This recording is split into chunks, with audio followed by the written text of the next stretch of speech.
একটা জিনিস খেয়াল করলাম, আমাদের পাঠ্যবইগুলোতে গরিবীকে অনেক বেশি গ্লোরিফাই করা হয়।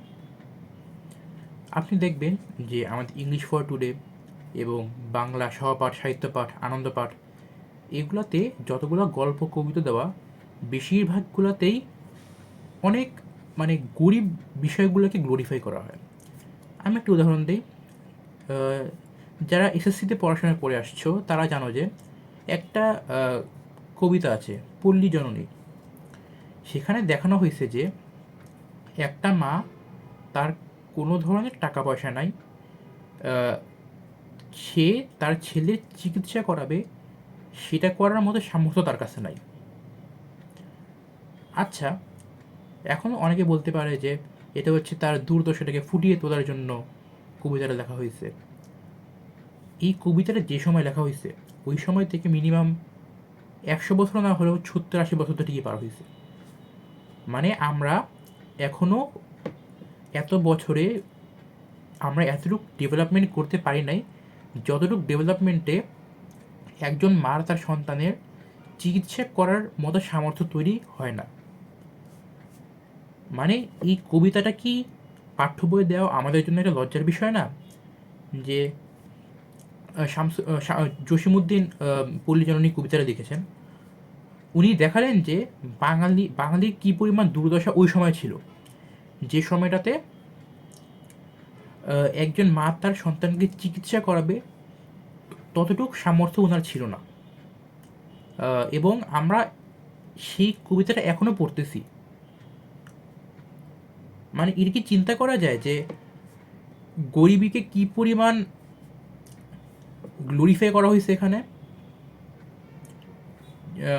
জসিমউদ্দিন এই কবিতা লিখতে অবশ্যই একটা উদ্দেশ্য আছে। সেই উদ্দেশ্য হচ্ছে যেন আমরা সমাজের অ্যাটলিস্ট এতটুকু সবার জন্য একটা স্ট্যান্ডার্ড পর্যায়ে নিয়ে আসতে পারি যে অ্যাটলিস্ট চিকিৎসা, খাদ্য, বস্ত্র, শিক্ষা, এগুলোর যেন কারো সামর্থ্য না কুলায়, এরকম যেন কারো অবস্থা না হয়। কিন্তু এই কবিতাটা লেখার এত বছর হয়ে গেল, এখনও সেটা আমাদের পাঠ্য বইতে আছে এবং এখনও সেটার বাস্তবতা আমরা দেখতে পাই।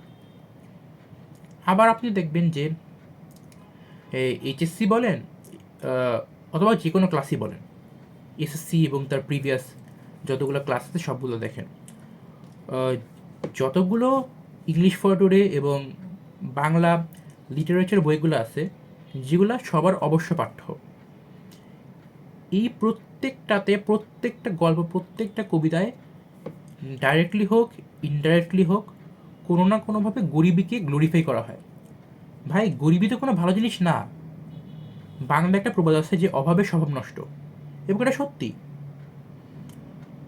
আমি বুঝি না যে একটা দেশের শিক্ষাবিদরা কী চিন্তা করে পাঠ্য বইয়ে এমন বিষয়বস্তুগুলো রাখেন যেগুলো গরিবীকে গ্লোরিফাই করে। আপনি একটা জিনিস খেয়াল করে দেখবেন, পৃথিবীতে যতগুলো দুঃখের কাহিনী আছে তার প্রত্যেকটাতে এক প্রত্যেকটা না হলেও তার 90% একটা কমন জিনিস থাকে দুঃখের কারণের, সেটা হচ্ছে টাকার অভাব। আমরা কিন্তু বলি যে অর্থই অনর্থের মূল, কিন্তু আমি বলবো অর্থের অভাবই সকল অনর্থের মূল। ভাই, কেন একটা মানুষকে যখন আমরা খাবার দেই, একটা গরিব মানুষকে যখন আমরা বিনামূল্যে খাওয়াই, তখন তো সেটা কারো খারাপ মনে হয় না। যখন আমরা একজন মানুষকে সাহায্য করি, সেটা তো কারো খারাপ মনে হয় না। কিন্তু একজন মানুষের যদি টাকার প্রতি আকাঙ্ক্ষা থাকে যে হ্যাঁ, আমার টাকা ইনকাম করতে হবে, আমার সম্পদ গড়তে হবে, তখন কিন্তু সেটাকে আমরা ভালো চোখে দেখি না। আমরা মনে করি লোকটা স্বার্থপর, লোকটা লোভী। কিন্তু ভাই, কেন? আপনি বলেন, দুনিয়াতে আপনার ভালো মতো বেঁচে থাকার জন্য এবং অন্যের ভালো চাওয়ার জন্য হলেও আপনাকে টাকা কামাতে হবে। এটা অস্বীকার করার কোনো লজিক নেই। কিন্তু তাও দেখবেন আমাদের পাঠ্য বইগুলোতে পভার্টিকে অনেক বেশি গ্লোরিফাই করা হয়। আমি জানি না কেন। এটা কি কোনো কনস্পিরেসি? এটা কি